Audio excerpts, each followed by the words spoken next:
Hello, welcome to Lemon Juice, where we talk anything and everything entertainment. I'm, of course, Lemon himself, Zeke Lemon, and this is my review for A Quiet Place Day 1. But before we get into that, let's get the house clean all the way, shall we? I'm going to leave a like. Comment below, let me know your thoughts on A Quiet Place Day 1. And, of course, hit that subscribe button as it helps me grow into my YouTube career. I would greatly appreciate it. Now, with all that out of the way, let's get into the review. So, I'm a huge fan of the Quiet Place franchise. I thought both movies were very solid and was very curious to see how this one goes because I think we can all agree that in A Quiet Place Part 2, the best sequence in that whole entire movie, or best scene, or scenes in that movie, is the Day 1 showing of how in this small town there was a big youth baseball game going, and then the aliens attacked, and everyone was trying to figure out what the hell was going on. And it's a big contrast to what we were used to seeing, because in Part 1 and for most of Part 2, they already know. They already know, hey, be quiet, don't make noise, and you'll be good. So to take that scene or sequence from Part 2 and put it into New York City is very, very, very intriguing. And the story they came up with is very, very sweet as well. Lupita Nyong'o, I can never say her last name right, one of the most talented actresses ever working in Hollywood right now, is asked a lot of, not in dialogue obviously, but just within facial expressions, as to really tell what she is thinking all the way too. She plays Sam, who is going through something. I'm not going to give too much away on her motivations or what's going on with her as a character, because it's not really said in the marketing, and I kind of want to be fair with the marketing and be like, okay, if they don't show it, I'm not going to show it. So she's going through something, and then when this invasion happens and everything's going down, her motivations are very, very different from someone different as what they would normally go through. Again, I'm not trying to spoil anything, but her motives are clearly different, and her point A to point B is different from everyone else as well. And when you understand where she's coming from and what she's going through, you can understand it completely. And then Joseph Quinn, who plays Eric, comes along for the ride after, he survives after a scary incident that he goes through, and he's helping her get to this, which wasn't completely clear on his motives, on why he's attached to Lupita Nyong'o, who plays Sam. There is a sequence, with the cat, who it's kind of frustrating, to be honest with you. Like, look, if the cat's cute, and you put an animal in there, it's automatically going to cause tension, and because you're worried, you don't want this animal to go, but it was really there just to pad runtime and get our characters into some inconvenient situation. So I could have done without the cat, in all honesty. But it's a cute cat, and it was something nice to look at. But the cat really brings them together, and I guess that was the degree to it. I just would have liked a little bit more with him. But again, when we are in this storyline and we go through all the motives of it, it's very heartwarming and very touching, and emotional in some points as well. And A Quiet Place Day 1 does what A Quiet Place does, and that is just bring tension and really focuses on sound design, where every little bit of noise, it just causes the immediate and you get tightened up. I said in my immediate reaction after I got out of the theater on TikTok that my back was just starting to really ease, because I felt it, because I was like this the whole entire time, because I was stressed out. I did care about these characters, even though I would have liked a little bit more motivation from Joseph Quinn's character, but that's nothing on him. The performances are great. Where I have an issue with this movie is that it's truly not going by the marketing. Got this awesome poster at the theater because it's like the sound barrier, but it's called A Quiet Place Day 1, right? And it says, "Witness the day the world went silent." We don't really witness that, and I make a joke of it, and to a degree is a nitpick, that this should have been called A Quiet Place Week 1. I'm just going to put this up. This could have been called A Quiet Place Week 1, because we don't really experience Day 1 that much.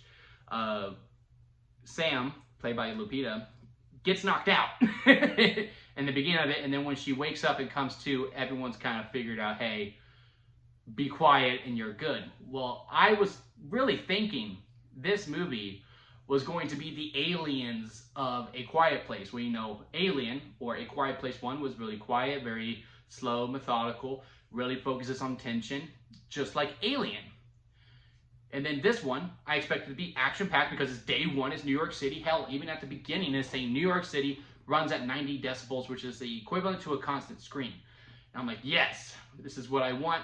Constant noise and slowly seeing the decline of the loudness of New York City. I don't really get that at all whatsoever. And again, that's probably partially my fault for going in expecting something like that, where I can't fully fault the movie for it.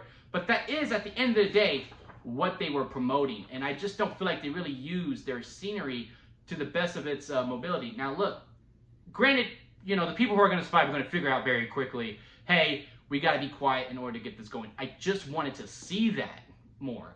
Because in New York City, where it's constantly loud, and there's constant noise going through, and then these aliens are coming, it's going to take them longer than, you know, in John Krasinski's town in A Quiet Place Part 2, where, you know, it is kind of quiet, and there is not a lot of noise, and they're gonna figure out faster than New York City that, hey, we have to be quiet in order to survive. While New York, when there's constant noise and these aliens are attacking, you're just thinking these aliens are blindly attacking. And I just think there was an hour 30 or 2-hour film just focusing on that. And I thought that's what we were going to get, and we just didn't. Again, it's more of a nitpick more than anything. And it's also a fault of my expectations going into the movie, but I do think it's warranted to a degree because it's truly not that. You get a little bit of day one, and then she goes on this journey throughout the remainder of the week. And, you know, it is very, very quiet. And I just don't, I think it would have taken New York a little bit longer. Don't get me wrong, it is much bigger than A Quiet Place 1. It's in New York City, there's a lot more aliens. I like the stampede angles that they have when there is a noise. I just don't think we would have gotten to that stampede moment as fast as we did. Granted, again, there is a big time jump to when Lupita wakes up, but it is still very frustrating because I really wanted to see that. And hopefully we do at some point, because this movie is making money. It's going to be very successful. And hopefully we do get that action thriller type Quiet Place Day 1 where we do see a big city really taking aback on how, and taking much longer and actually staying within the whole day one sequence of like, I do not know why these aliens are attacking us. Okay, if I stay quiet, I'll figure it out. But yeah, really that's my only problem with the movie. Is just that what they were promoting to me personally wasn't really delivered. But story aspect, even with all that out of the way, the story aspect is very, very good. Very, very touching. I felt it. Lupita and Joseph have great chemistry. They are great two leads. Again, really relying more on body language and, you know, actually talking, because there is very, very limited talking in this movie. And, you know, and the execution within it, it does what A Quiet Place does. It does tense you up. It does shut you up too. I mean, I was in a very rowdy crowd at the start, you know, during trailers, you know, people were talking, which I honestly don't really mind, but it does give you a good idea of how the movie's gonna go, because, you know, while people are talking, you can hear it and it's like, oh, I don't know. But then once this movie started and then the quietness started happening, everyone shut up as well. They were in it. They were in the movie where they didn't want to make a noise because they didn't want to get caught as well. So overall, I do give it a positive review. And I did say in my immediate reaction on TikTok that I think I ranked this higher than part 2. Now that I'm coming out of it and, you know, I've had a few moments to really sit in, I do think out of the 3, it is 3 for me. I do put part 2 above it now as opposed to when I first came out.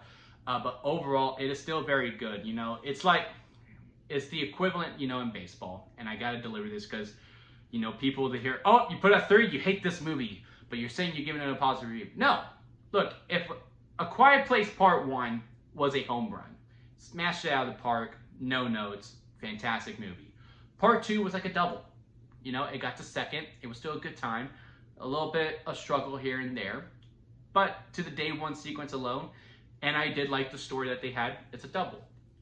Day 1 is a single, where the story is very, very good. I just wish the premise was actually more delivered. And they took a use of New York City a little bit more, as opposed to that it was immediately quiet from an audience perspective as to a New York perspective. But overall, I give it a positive review. I give it a lemonade, where it goes sour lemon at the bottom, expired store-bought lemonade, and then lemonade's in the middle. That's where it's at. And then freshly squeezed lemonade and strawberry lemonade's at the very top. But yeah, it is right in the middle of the ranking system. I'm not going to make my top 10 list of anything, but still a very good time. I do recommend going out to the theater and see it. It is very good with the crowd, especially when the crowd does play along and they do get silent, because it is a very eerie feeling when you're in there and it's a full house of people and no one wants to make the sound. It is very, very cool to see. So yeah, head out to the theater and go see it. Let me know what y'all think about it down in the comment section. And do not forget to squeeze the day. Life is too short to not make anything use of it, so squeeze it to your absolute full potential. And until next time, guys, I'll see you here at Lemon Studios.